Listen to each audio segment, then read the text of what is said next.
Hola, mi nombre es Mariana Guadalupe López Natarén. Soy estudiante de la Escuela Normal de Licenciatura en Educación Primaria del Occidente de Chiapas y soy miembro participante del curso La aplicación de la investigación-acción.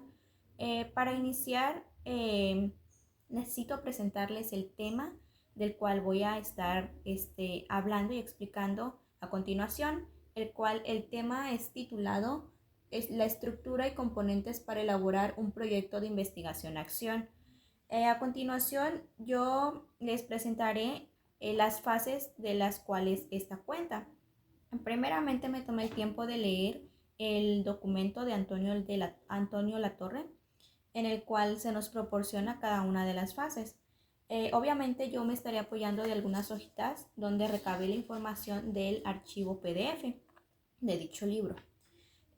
Pues iniciando con el proyecto de investigación, debo señalar a un autor, el cual es Eliot. Él menciona que el proceso de investigación se inicia con una idea general, cuyo propósito es mejorar o cambiar algún aspecto problemático a la práctica profesional, identificando el problema, después se diagnostica y a continuación, después de eso, se plantea una hipótesis de acción o acción estratégica. Él nos da un panorama amplio de lo que se va a venir trabajando a continuación.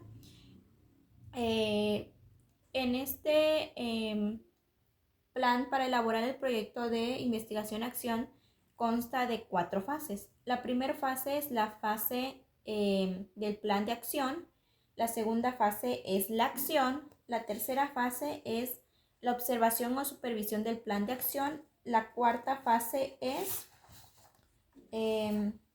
la reflexión y posterior a eso se debe elaborar lo que es el informe de investigación.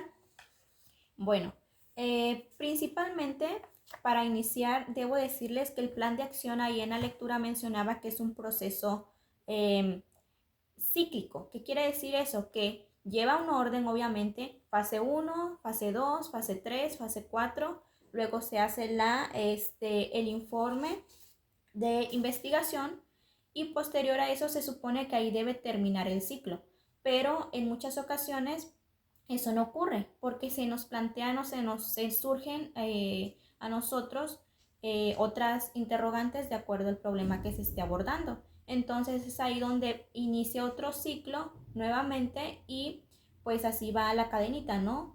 Va a iniciar fase 1, fase 2, fase 3, fase 4, el informe de investigación y como surgen dudas vuelve a renacer el ciclo del proyecto de investigación. Bueno, después de esa explicación voy a entrar con la primera fase del ciclo a explicarles un poco más detalladamente, la cual es el plan de acción. En este plan de acción se considera al menos 3 aspectos, los cuales son los siguientes. El primer aspecto es el problema o foco de investigación. Acá se menciona que se debe iniciar con la búsqueda o identificación de un problema, el cual pues nos va a servir para actuar sobre él. El segundo aspecto que se debe considerar en esta fase es el diagnóstico del problema o estado de la situación. Aquí pues entra lo que es la identificación del problema para después poder reconocer algunas características de esto. Es decir, podemos describir algunos aspectos que nosotros notemos haciendo uso de la investigación. Acá, de manera personal, puedo decir que en mi escuela normal nos piden que al realizar nuestra planeación didáctica vaya un apartado al inicio del diagnóstico del grupo. Y pues yo tengo o hago esa relación con lo que menciona acá el libro, ya que pues nosotros vamos a una jornada de prácticas y pues posterior a eso realizamos lo que es la planeación didáctica. Entonces pues ahí entran esos aspectos que nosotros debemos de plasmar de acuerdo a lo que observamos en el grupo que se nos asignó para posteriormente realizar nuestra jornada de prácticas. Después de eso, mencionaba en la lectura que es importante poder realizar una revisión documental. De acuerdo a mi experiencia en la escuela normal en la que me encuentro, aquí en quinto semestre tuvimos la oportunidad de realizar lo que es el marco teórico o marco referencial, ya que la maestra titular nos proporcionaba un panorama o un catálogo amplio de lecturas y nosotros ahí vamos rescatando ciertos aspectos de cada una de las lecturas, de modo que pues tengamos nuestro reporte de lecturas, el cual se le puede llamar marco teórico o marco referencial, el cual nos sirve a nosotras para poder sustentar lo que estemos escribiendo en el proyecto de investigación. Esto con base a las posturas de diferentes autores. Posterior a eso va el aspecto número 3 a considerar, que es la hipótesis de acción o acción estratégica. Acá se señala más que nada en el diseño del plan de acción, o sea, lo que nosotros vamos a realizar para poder atacar o darle una posible solución al problema que se está abordando. En este caso yo puedo poner de ejemplo algunos aspectos de mis prácticas anteriores, que pues yo detectaba en un grupo de tercer grado el problema de la rezago en lectoescritura, ya que la mayor parte de los alumnos iban avanzados y llevaban un buen ritmo de trabajo, pero algunos alumnos pues sí se atrasaban en cuanto pues contenidos por tener esas dificultades. En cuanto a la fase 2, es la acción. Acá entra principalmente la observación, que recae principalmente en la acción, es decir, tenemos que analizar lo que nosotros estamos poniendo en marcha en el aula de clases de acuerdo a la problemática. En este caso, tengo que buscar algunas estrategias o actividades que puedan ayudar a la problemática. En este caso de mi ejemplo es el problema de la lectoescritura en los estudiantes. Así también, mientras nosotros estamos llevando a cabo la aplicación de esas ciertas actividades o metodologías que queramos aplicar, tenemos que estar atentos para poder ir registrando los hechos que se van dando de acuerdo a la aplicación de dichas acciones. Entonces, pues estos datos nos sirven como un sustento un sustento para poder posteriormente evaluar lo que se está trabajando o implementando.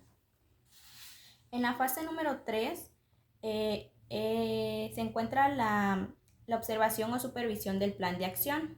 Acá más que nada se inicia con los datos recogidos en observación, los cuales nos permiten identificar evidencias o pruebas para comprender si la mejora ha tenido lugar o no. Es decir, nosotros como docentes tenemos que estar atentos y también aplicar algunos instrumentos o estrategias para poder ir recabando dicha información. En este caso, la observación es un punto clave que nos va a ayudar a nosotros como docentes para poder identificar si lo que se está aplicando en el aula, si el plan de acción o el plan de mejora se está llevando de buena manera y está brindando algunas ventajas en los estudiantes. Acá se tienen 3 formas tradicionales de poder recoger la información y los datos que se estén obteniendo de acuerdo a la lectura. El primero es observar los efectos de su acción en otros. El segundo es preguntar a otras personas implicadas en la investigación por sus puntos de vista, es decir, preguntarles qué es lo que ellos están viendo, viviendo o qué resultados tiene para ellos la aplicación del plan de acción. Y número 3 es analizar todo tipo de material de acuerdo a la referencia que particularmente se esté aplicando, en este caso pues el plan de acción. Y también aquí entra en esta tercera fase lo que son las técnicas de recogida de información. Acá pues nos ayudan a obtener ciertos aspectos o datos de acuerdo a la aplicación del plan de acción. En este caso, las técnicas de recogida de información son datos de distintos instrumentos, estrategias y medios audiovisuales, como lo son las entrevistas, observaciones, los diarios, las grabaciones de video, el análisis de documentos, entre otros. Aquí puedo retomar las tres técnicas de recogida de información que coloqué en el trabajo anterior, del cual era el cartel. Yo coloqué ahí lo que son las encuestas, entrevistas y registros anecdóticos, que son los que yo he usado personalmente más en mi práctica docente. Y también aquí puedo hablar en cuanto a mi experiencia sobre pues el impacto que tienen y también la importancia que tienen estos instrumentos estas técnicas, de recogida de información en cuanto a nuestra formación docente, y nos brinda muchísima información.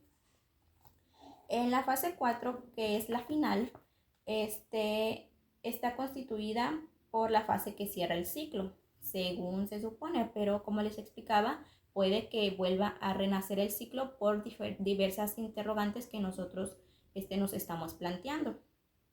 En esta fase, la fase 4 es llamada la reflexión. En esta fase, pues lo primordial es el momento en el que nosotros como docentes nos debemos de centrar y de sentar a analizar y a reflexionar cada uno de los datos y la información obtenida durante el proceso que ya se vivió anteriormente. De esta manera, tenemos que pensar cómo vamos a interpretar los datos y también imaginar los distintos modos de interpretar los datos. Posteriormente, después de la fase 4, que es donde termina el ciclo, se da lugar a el informe de investigación. Acá es donde vamos a dar a conocer los resultados a las otras personas, con el fin de que puedan también ponerlos a prueba en la práctica profesional. Así también es muy importante comunicar nuestros datos obtenidos durante la investigación para que pues también las personas puedan tener su punto de vista y ver si es válida o no. En este caso, se nos mencionaba en el libro que al presentar el informe de investigación, nosotros como docentes debemos de tratar de que el informe lleve una presentación clara y precisa. Es decir, que pues el informe, la información que se esté proporcionando sea clara y para la persona que lo esté leyendo, lo esté adquiriendo, pueda quedarle claro los aspectos a tratar. De esta manera también se incluye una postura de un autor, el cual es Eliot, que Eliot define que los informes han de tener un formato histórico y deben relatar la historia de su desarrollo en el tiempo. Y también es así como el informe debe de incluir algunos aspectos que se nos mencionan a continuación y fueron extraídos del libro de Antonio Latorre. El primer aspecto es que debemos de plasmar cómo evolucionó la idea general a través del tiempo. El segundo aspecto es cómo evolucionó la comprensión del problema, y el tercer aspecto son las medidas que tomaron a la luz de la comprensión señalada y cómo se hizo frente a los problemas. Las siguientes son los efectos que generaron las acciones tomadas. La que sigue es las técnicas utilizadas para recoger la información, los problemas que encontramos al utilizarlos y posteriormente cualquier problema ético que se planteó durante el proyecto de investigación. Estos son aspectos que se mencionan en el archivo que se nos proporciona a nosotros en la plataforma. Así también, aspectos que me llamaron muchísimo la atención fueron la propuesta de informe de investigación, es decir, cómo se concreta o cuáles son los pasos para poder presentar ahora sí lo que es el informe de investigación. Y se plantean seis pasos, los cuales son que debe llevar introducción, planificación, desarrollo, reflexión y evaluación, conclusiones y recomendaciones, y finalmente los pasos finales, que son las referencias bibliográficas y anexos, porque si bien es cierto lleva un orden este proceso, pero también debemos de incluir posturas de algunos autores, lo cual es el marco de referencia o marco referencial, para poder sustentar lo que se esté escribiendo en nuestro proyecto de investigación. Es así como también se deben incluir anexos para poder sustentar y validar lo que se esté plasmando en el proyecto. Es así como doy por terminada y concluida mi explicación de acuerdo a la estructura y componentes para elaborar un proyecto de investigación-acción.